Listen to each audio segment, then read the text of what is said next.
자, 네 번째 강의입니다. 네 번째 강의는 국가의 성립과 발전, 이제 중국 이외의 주변 지역, 주변이라고 써서 좀 그렇긴 하지만 아무튼 중국이 가운데고 그 변두 주변에 있으니까요.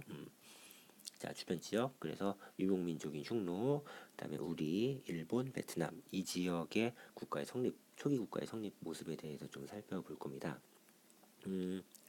먼저 이제 시기적으로 보면 기원전 5세기 경 대략 그쯤부터 시작이 된다고 볼 수가 있어요. 많이 소급해서 올라가는 흉노 지역이요.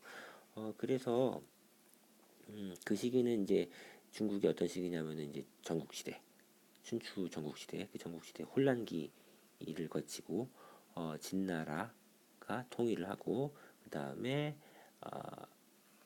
한나라가 다시 분열 망한 진나라를 이어받는 시기입니다. 그래서 우리가 이제 중국에서 배웠었던 아이고 잠깐만요. 자, 우리 중국에서 배웠었던 부분이죠.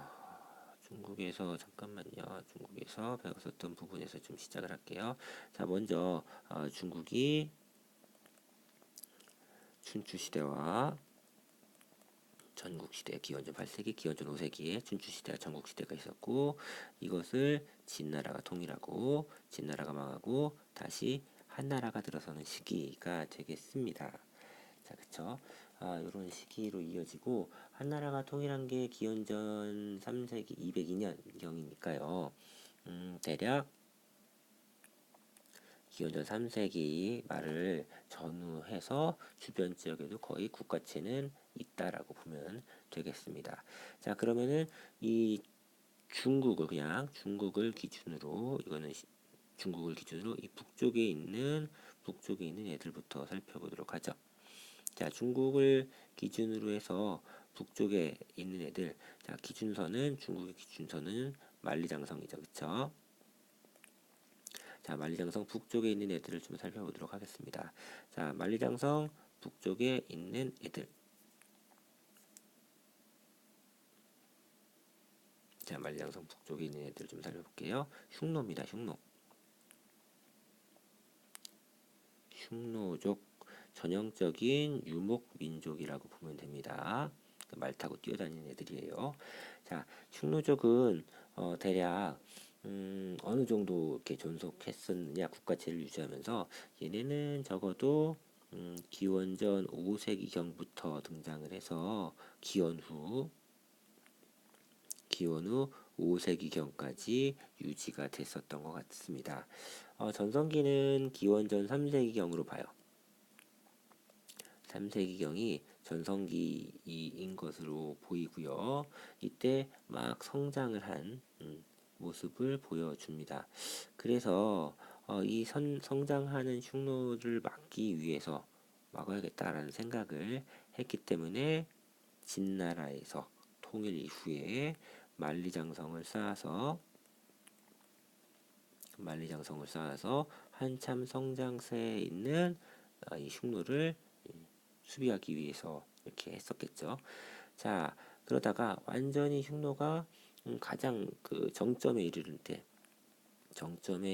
때는 묵특이라고 하는 선우가 즉위했을 때입니다. 묵특선우 기원전 209년에 3세기 그러니까 말에서 2세기 초반까지 즉위했었던 인물입니다. 묵특 이름이 묵특이에요.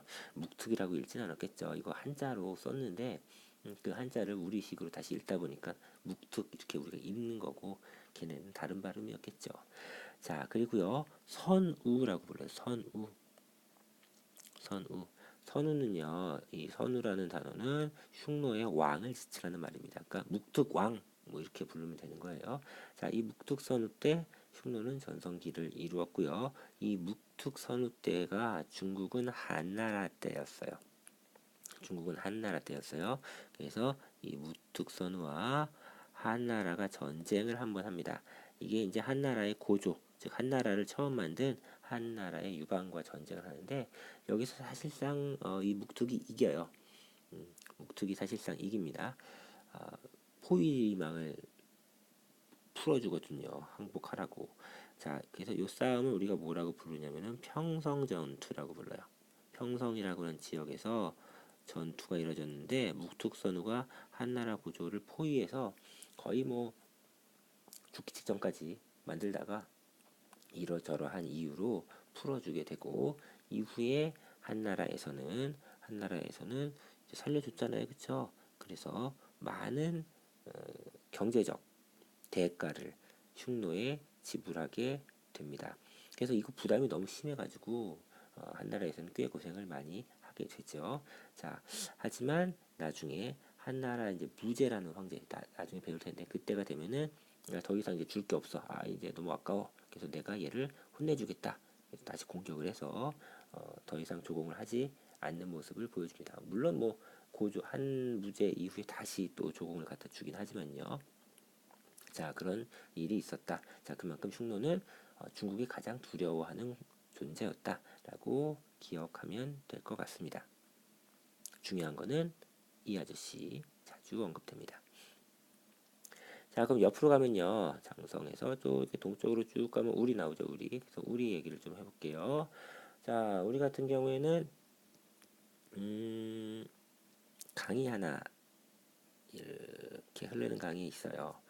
이 강의 이름은 랴오허라고 하는 강입니다. 랴오허 요하 우리식으로 이렇게 했습니다.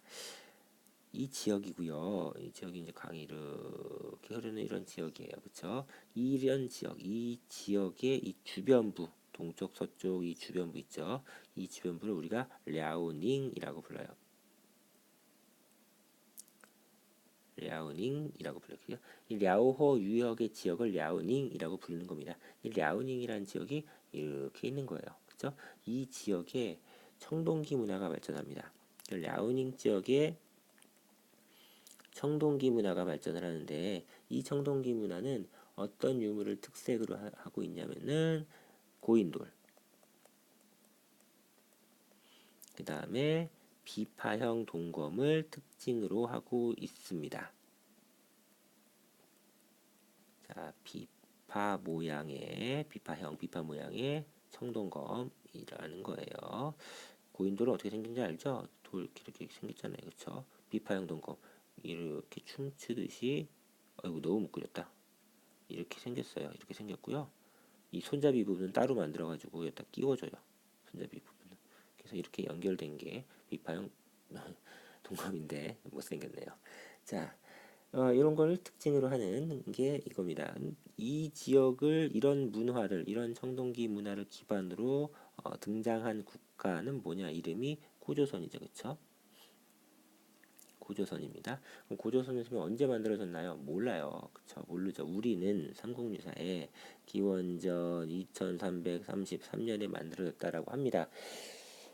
기원전 2333년. 아, 그래요. 뭐 만들어졌을 수도 있겠지만 이게 그렇게 강력한 국가 뭐 그랬을까? 이건 참 의문이 많이 남습니다. 아직 증거가 나오지를 못했어요. 적어도 기원전 7세기 경에는 어떤 국가 단계에 들어섰던 것으로 보이고요. 적어도 기원전 4세기에는 고조선에서 왕을 칭했다. 고조선의 수장을, 대장을 왕이라 불렀다라고 하는 기록이 남아 있는 걸 보면 4세기경에는 완전한 국가 단계, 기원전 4세기경에는 완전한 국가 단계, 그다음에 그래서 그 이전에는 이미 어느 정도의 국가의 모습을 갖추고 있었을 것으로 우리가 보고 있는 거죠. 자, 그런데 초기에 고인돌과 위파양 동검이 이 랴오닝 지역에 집중적으로 나타나게 됩니다. 그런데 4세기, 기원전 4세기경에 중국은 전국시대의 말기거든요. 그럼 전국시대는 중국이 분열되어 있었던 시기니까, 이 시기에 이 랴오닝 지역에 있는 이 고조선과 대립할 수 있었던 나라는 어떤 나라냐면은 중국의 연이라는 나라예요. 전국시대의 나라였던 연이라는 나라입니다. 나중에 이제 진나라가 이제 잡아먹겠죠. 그래서 진나라에 의해서 여기가 무너지고 진나라 땅이 됐지만, 이 연이라는 나라가 기원전 4세기경까지는 존재했는데, 이 연이라고 하는 나라하고 고조선하고 전쟁을 해요. 즉 연나라가 쳐들어와요. 연나라가 쳐들어와서 이쪽 땅을 다 뺏깁니다. 이쪽 땅을 다 뺏겨요. 어디까지 뺏겼는지는 정확히 모르지만 상당히 많은 땅을 빼앗겼다고 중국수 기록에 남아 있습니다. 자, 그래서 위험해진 고조선 사람들이 이동을 합니다. 어디로 이동했냐면 그때 비로소 지금 북한의 수도로 쓰고 있는 평양으로 이동을 한 것으로 우리가 이해하고 있습니다. 이해하고 있다는 애매모호한 표현을 쓰는 이유는 이렇게 생각하지 않는 사람도 많아요. 지금 현재 우리 대한민국의 역사학자 중에 일부가 이 주장을 강력하게 주장을 하고 있고, 북한 애들은 그냥 애초부터 평양이었다 이렇게 얘기하는 사람도 있고요. 또 어떤 사람들은 아니 원래 여기였는데 계속 여기였겠지 뭘 이동을 하니 여기다 이렇게 얘기하는 사람도 있습니다. 하지만 우리는 공식적으로 대한민국에서는 원래 랴오닝 지역이 어딘가에서 평양으로 중심지를 옮겼다. 이유는 뭐냐? 이 기록에 남아있는 연나라와의 전투에서 패배했기 때문이다. 이렇게 이해를 하고 있습니다. 자, 그래서 이동한 것이 대충 기원전 4세기 언젠가였을 겁니다.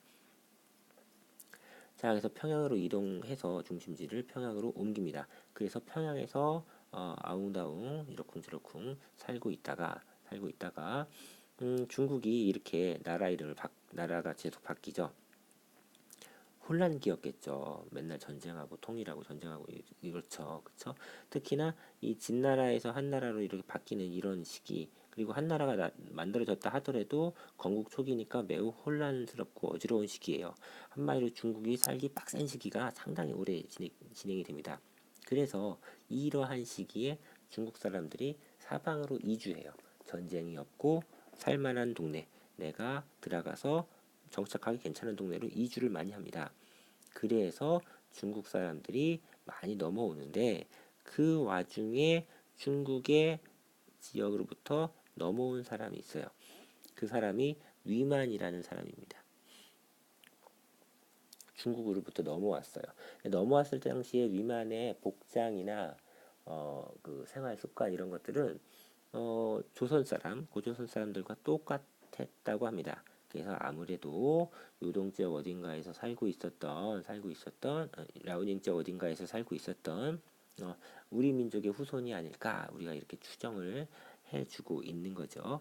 자, 그래서 위만이 넘어왔을 때 이 그냥 사람만 넘어오는 게 아니죠. 사람이 오면은 그 사람과 함께 그 사람의 생활 습관과 문화가 넘어와요. 위만이 들어올 때 어떤 문화가 넘어왔냐면요. 철기 문화가 넘어온 거예요.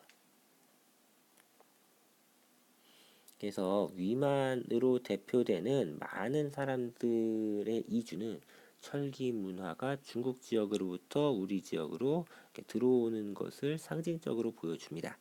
자, 그래서 이 위만을 고조선에서는 후하게 대접해서 국경 지역의 수비대장을 맡겼는데 이 위만이 반란을 일으킵니다. 그래서 이 아저씨가 기원전 194년에 왕이 돼요. 왕이 돼서 위만의 조선, 그래서 이때부터를 우리가 위만조선이라고 구별해서 불러주고 있습니다. 그럼 위만이 왕이 되기 이전의 조선은요? 이전의 조선은 여러분들 그 고조선의 왕을 우리가 단군 왕검이라고 부르죠. 그쵸? 단군 왕검 이렇게 부르잖아요. 그래서 이 앞에 자 단군만 따서 단군조선 이렇게 부르게 되죠. 그래서 단군조선 시대와 위만조선 시대로 이렇게 고조선은 나뉜다고 볼 수가 있습니다. 194년 기원전 이때를 기준으로요. 자, 그래서 이 위만조선은 철기 문화를 본격적으로 더 받아들이고 꽃 피운 다음에 지역적 이점을 이용해서 한반도 남부 지역과 그다음에 중국 지역을 잇는 그런 교역의 길을 통해서 성장의 모습을 보여줍니다. 그러다가 기원전 108년에 망하게 될 겁니다. 자, 한편 우리가 뭐 그다음에 고조선이 망한 다음에 뭐 다른 나라 이렇게 생각하는데 실은 그렇지는 않아요. 실은 그렇지는 않은 게 북쪽으로 가면요.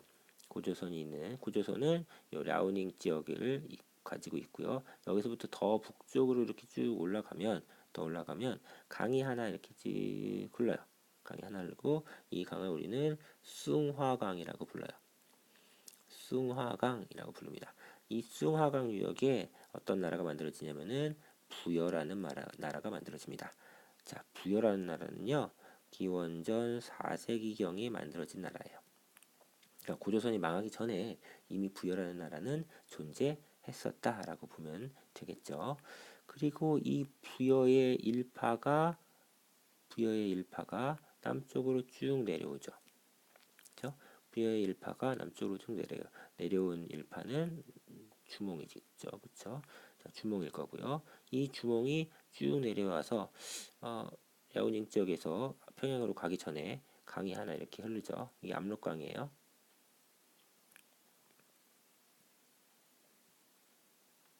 압록강.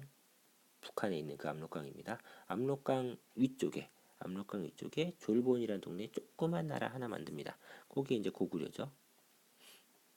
고구려예요. 적어도 기원전 2세기경에는 이 고구려가 성립되지 않았을까 이렇게 우리는 추정합니다. 정확하지는 않아요. 추정치입니다. 자, 그렇게 해서 나라가 만들어지고 또 이 고구려의 일파가 또 밑으로 내려오겠죠. 그렇죠? 여기서 또 고구려의 일파가 밑으로 또 쭉 내려와요. 그렇죠? 밑으로 쭉 내려와서 한강 유역까지 내려오죠. 그렇죠? 여기 한강. 그렇죠? 그래서 나라 하나 만들죠. 나라 하나 만들어요. 그게 뭐예요? 백제죠. 그렇죠? 이런 식으로 나라가 만들어집니다. 또 한편, 자, 이 위만이 왕이 되었어요. 위만이 왕이 되었다고 했죠. 그러면 원래 고조선의 단군조선의 왕, 그 왕이 있겠죠. 그 왕은 준이라고 하는 왕이에요. 준이라고 하는 왕인데 위만에 의해서 쫓겨났죠.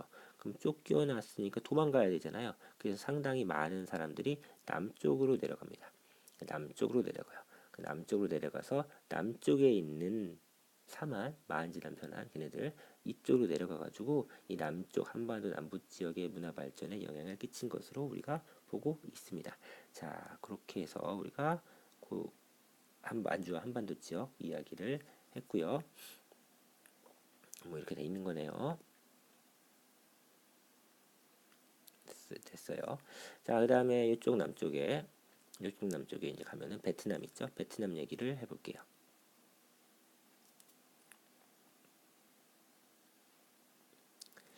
자, 중국에서 남쪽으로 쭉 내려오면 이제 베트남이 나옵니다. 베트남. 자, 베트남은요, 전설 반, 사실 반, 뭐 이렇게 섞여 있는 그러한 나라가 하나 있습니다. 그 최초의 국가로 알려져 있는 것은 반랑국이에요. 발음이 어렵죠? 반랑국이라는 나라입니다. 이거 뭐 신화에 대해서는 교과서 뒤쪽에 나와 있으니까 한번 보시고요. 이게 베트남 최초의 국가로 알려져 있습니다. 이 반란국을 처음 만든 사람은 흥이에요. 부엉. 부엉은 이제 왕을 지칭하는 말이에요. 왕을 지칭하는 말입니다. 부엉이라는 게. 이게 최초의 국가라고 알려져 있고요. 반란국이 좀 유지되다가 북쪽으로부터 새로운 이민족이 쳐들어와요. 새로운 이민족이 쳐들어와서 걔네들이 반란국을 무너뜨리고 나라를 만드는데 걔가 어우락 왕국이에요. 어우락 왕국. 어우락 왕국이 만들어집니다. 그럼 어우락 왕국은 누가 만들었냐면요. 이제 그 안지엉이라는 애가 만들었어요. 안지엉. 왕은 부엉이라고 했죠. 그래서 안지엉, 부엉 이렇게 부릅니다. 발음이 웃기지만 이해하시고. 근데 이 안지영 부엉의 어우라 왕국은 그냥 금방 망해요. 금방 망하고, 망하고, 얘가 망했을 때 누구한테 망했냐면 남비엣이라는 애한테 망했습니다. 남비엣이라는 나라에게 망했어요. 그래서 남비엣이 성립합니다. 근데 이 남비엣을 만든 애는 또 누구냐? 이거 남비엣을 만든 애는 누구냐? 남비엣을 만든 애는 이름은 이건 좀 기억하세요. 시험에 잘 나오니까 지에우다라는 사람이 만들었습니다. 지에우다라고 하는 사람이 만들었대요. 남비엣을. 근데 이 지에우다는 어떤 사람이냐면요. 진나라의 관리 출신이에요. 시황제의 진나라. 그 중국 사람이었다는 거죠. 중국 사람인데 남비엣을 만든 다음에 이 지역의 문화를 그대로 그냥 존중하고 인정하고 살아갑니다. 그런 걸 보면 얘도 우리 고조선의 위만이 넘어와서 그냥 고조선을 중국시로 바꾼 게 아니라 그냥 살던 대로 그냥 두거든요. 그리고 넘어올 때 이미 고조선의 문화와 복장을 하고 있었고요. 찌에우다도 아마 비슷한 케이스가 아닐까 싶습니다. 중국인이라기보다는 이쪽에 베트남의 토착적인 문화를 훨씬 더 존중하고 이쪽에 더 많이 영향을 받는 그런 사람이었을 것으로 보고 있죠. 자, 그래서 이 남비엣은 비록 진나라의 관리 출신이 만들었지만 사실상 이 지역의 전형적인 토착적인 모습을 강하게 보여주게 되고요. 이후에도 음, 기원전 207년에서 기원전 111년까지 한 100년 정도 존재한 나라인데요. 중국의 왕조와 즉 한나라와 계속 대립하고 한나라에 대해서 자주적인 국가로서의 위상을 지키려고 합니다. 그래서 얘네는 스스로를 야, 나도 황제야, 너 중국만 황제냐? 나도 황제야. 황제라고 스스로를 칭하면서 한나라와 대립하는 모습을 보여주게 됩니다. 자, 찌에우다 남비엣 중요하고요. 그다음에 이 남비엣이 오늘날의 베트남, 비엔남의 어원이 된 국가예요. 그래서 베트남 사람들한테는 정말로 처음에 국가의 모습을 보여주게 되고요. 그다음에 또 이 남비엣이 망한 다음에 거의 한 1000년 가까이 베트남의 북부 지역은 중국의 지배를 계속 받습니다. 그래서 중국의 지배로부터 벗어나기 위한 노력을 하는 1000년, 생각해보세요. 1000년이에요. 1000년 얼마나 길어. 그런 모습을 베트남 북부 지역만 보여주면서 추억의 왕조라고 볼 수가 있겠네요. 자, 그다음에요. 이쪽으로 가면요. 이제 바다 건너 일본이 나오게 되겠죠.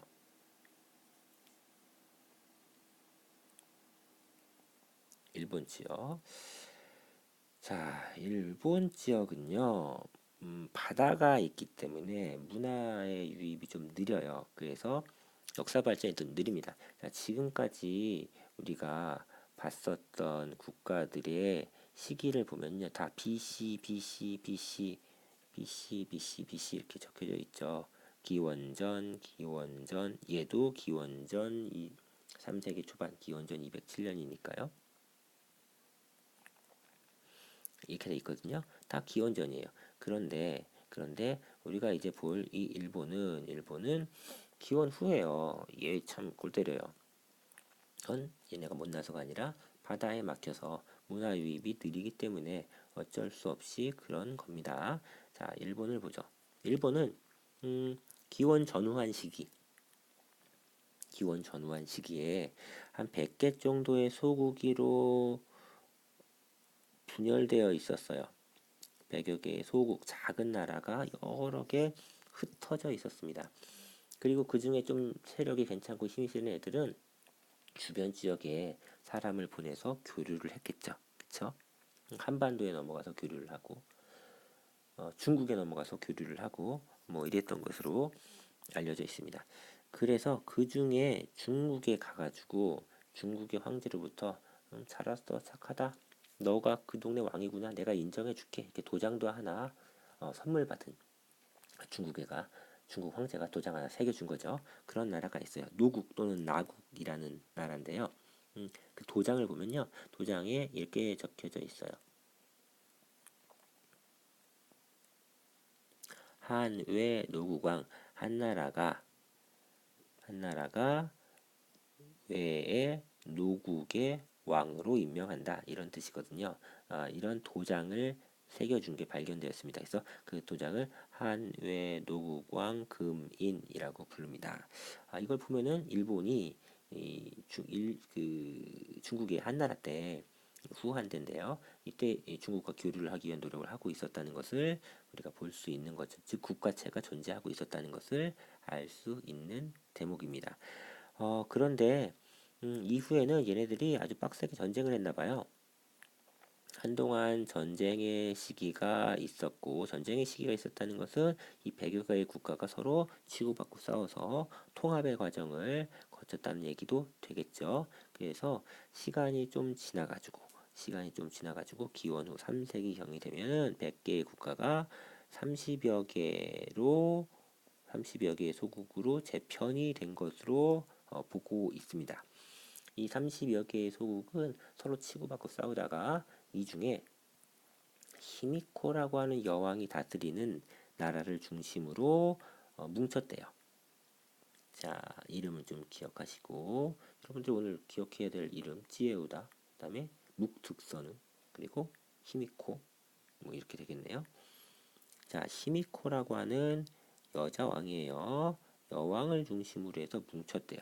그럼 이 히미코 여왕의 국가 이름도 있겠죠. 히미코 여왕의 국가 이름은 야마타이예요. 야마타이라고 하는 나라, 그래서 우리가 이걸 야마타이국이라고 부릅니다. 야마타이라고 하는 나라를 중심으로 뭉쳤대요. 히미코 여왕. 그런데 이 히미코라는 여자는 어떤 여자였냐면요, 무당이에요. 무당.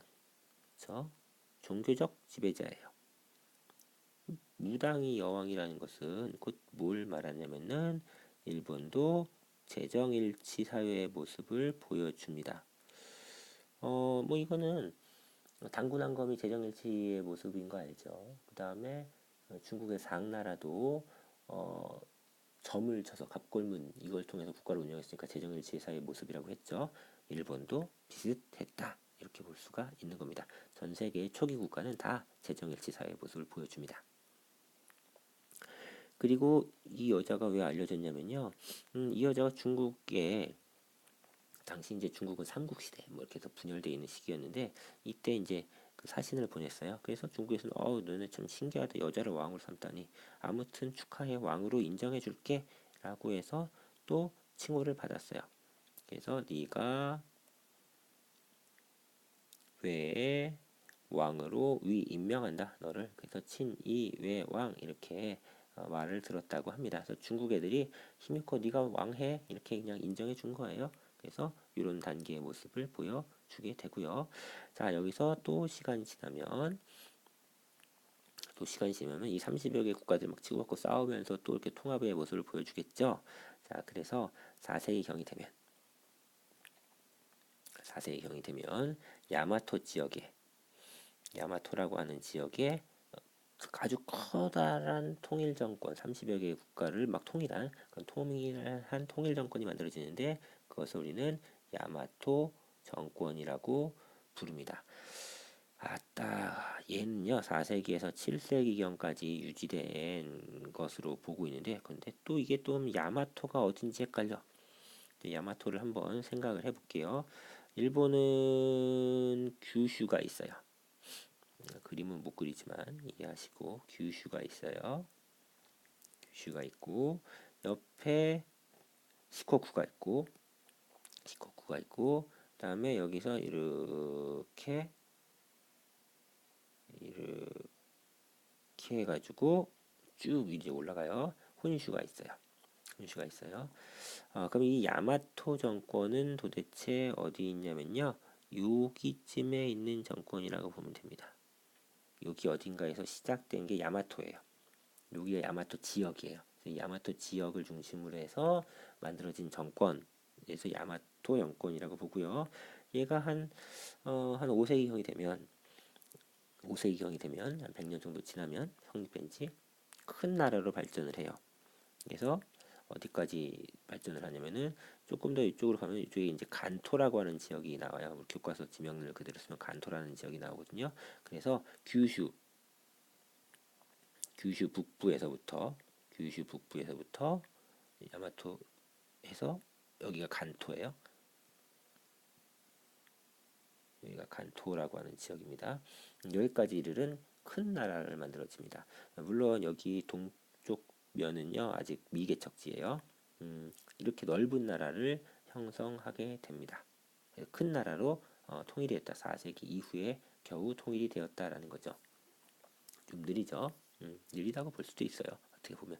그러면은 이 야마토 정권이 성립된 걸 어떻게 알 수 있나요? 가장 강력한 증거는요, 엄청나게 거대한 무덤이 나타나게 됩니다.